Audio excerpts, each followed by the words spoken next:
China's recent directives restricting the export of rare earth elements and permanent magnets, critical for electric vehicles and electronics, have disrupted global supply chains. The restrictions, implemented in 2025, have disrupted global supply chains, require assurances that Chinese-origin magnets will not be re-exported to the US or used in defense applications. With China controlling nearly 90% of global rare earth magnet production, the move has triggered widespread concerns, particularly in India. Facing an imminent shortage, India warns that its auto sector could run out of rare earth magnet stocks by late June, threatening the production of EV components and other key systems.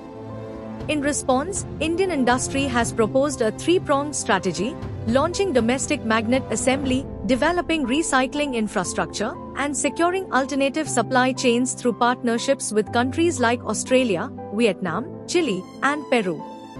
To reduce dependency on imports, India is rapidly scaling up domestic capabilities. Indian Rare Earths Ltd, IREL, has been tasked with expanding mining and processing operations, with a target to produce approximately 450 tons of neodymium by FY 2026 and double that by 2030. Additional measures under consideration include a production-linked incentive-style scheme and reduction in import duties on related machinery.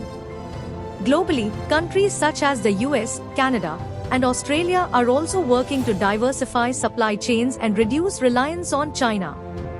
Beijing's licensing regime, justified on national security grounds, has underscored the strategic vulnerability of overdependence on a single source for critical minerals. India's approach combines urgent diplomatic efforts to ease Chinese restrictions with long-term plans for self-reliance, leveraging domestic production, recycling, and global alliances. This dual-track strategy aims to mitigate near-term disruptions while building sustainable, resilient supply chains for the future.